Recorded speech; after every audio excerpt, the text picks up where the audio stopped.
that child may never again want to participate in physical activities. Now think about your responsibilities as a coach here. You play a pivotal role.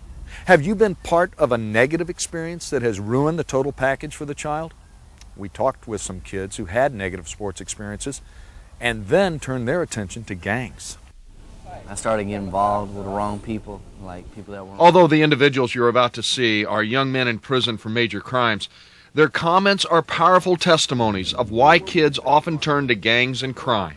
I mean, it was like, you know, you make a mistake, the coaches yell at you and put you down and stuff, you know what I'm saying? Don't you get mad at me. That's one of our problems.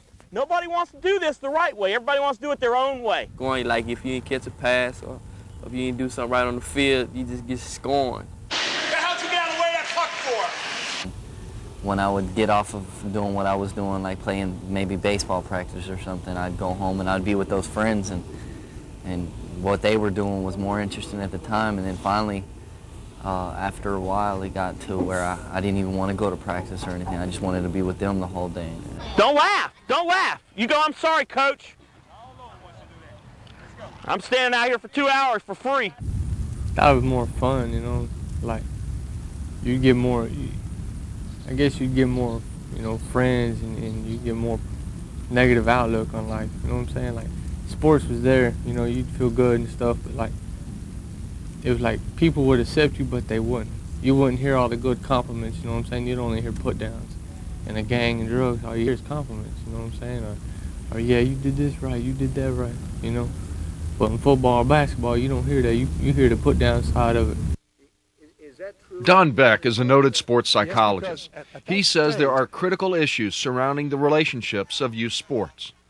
The key is to produce these substitute gangs, or the sporting team that does some of the very same thing that one sees in gang behavior, fills the need the child has to belong to something greater than self. And that's why I think youth coaches, particularly volunteer youth coaches in inner city environments, can make a tremendous contribution to the health and well-being of the children to counteract many of those negative gravitational magnetic-like forces that pull kids into the cesspools of gangs. So my theory has always been, if we build sports facilities and find good, healthy men and women who act as coaches, and we're not going to need so many cells that we have today.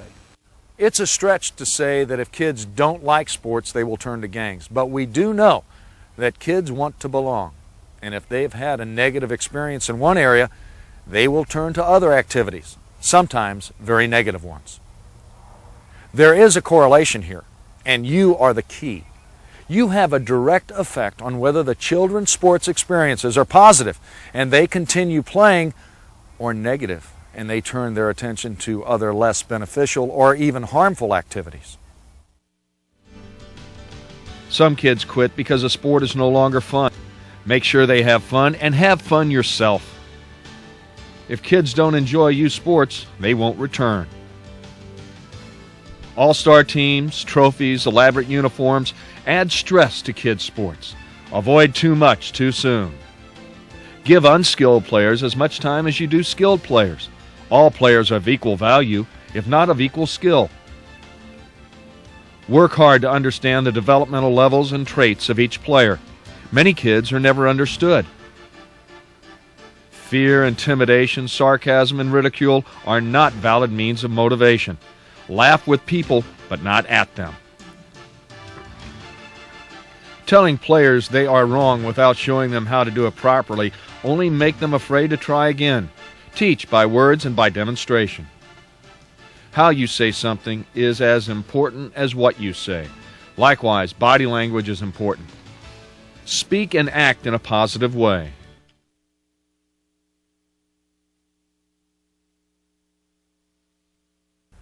One of the most controversial and misunderstood topics in youth sports is handling winning and losing. Should coaches emphasize winning or just let the kids play and not even keep score? Before we give you our opinion, let's hear yours. Take a few minutes to discuss just how you think winning and losing should be handled in a youth sports environment.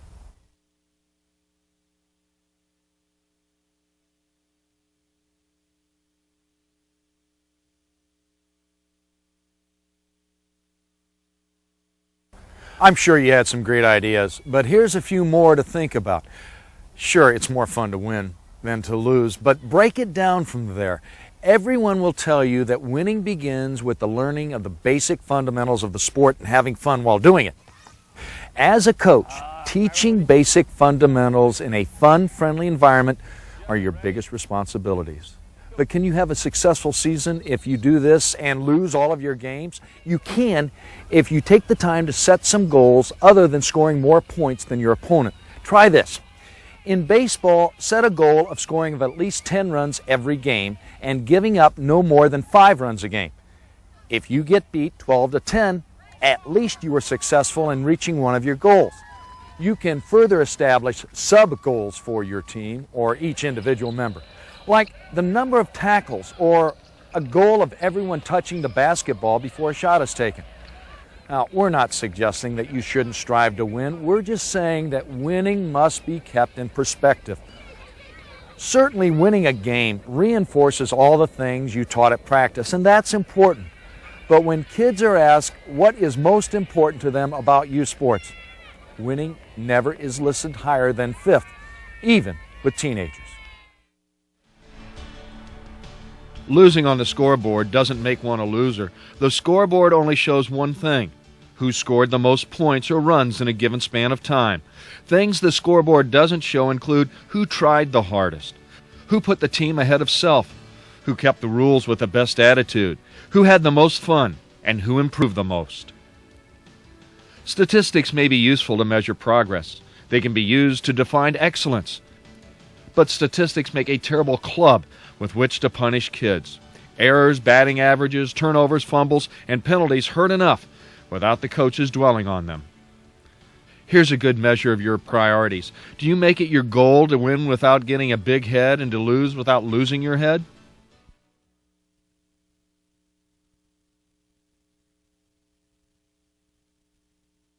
Remember, what we see on television has nothing to do with the games our children play. It's far too easy to see the trash talk and the win-at-all-cost attitudes associated with big-time sports and apply it to kids' games. We do teach through sport.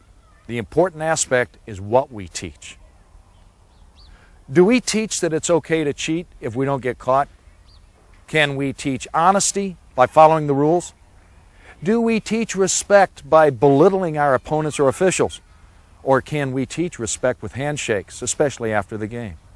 Do we teach fair play by allowing cheap shots or support by a show of caring?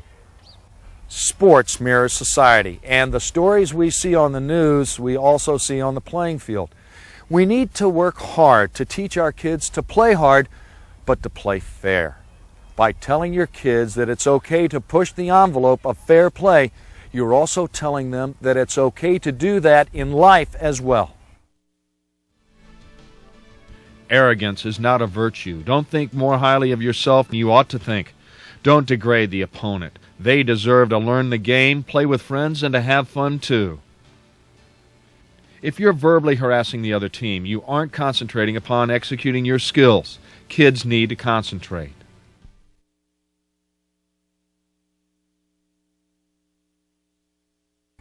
The fact is, to have a successful season, you must have your parents on your side. Parents should be an asset, not a liability, a supporter, not a detractor, with you, not against you. One of the first things you must do to reach that goal is to conduct a parent meeting. Hold your meeting without the kids about the time you have your first practice. Here are some things you need to discuss with your parents. Tell them about yourself, your sports experience, why you are coaching. Ask them to do the same. You often find assistant coaches that way. How will you handle practices, games, winning and losing? Go over your rules. What happens if a player misses practice, disobeys a rule? How much time will kids play, regardless of their abilities? Recruit a team parent, assistant coach, or other helpers. When is the first game? The last game? Are there playoffs or all-star teams?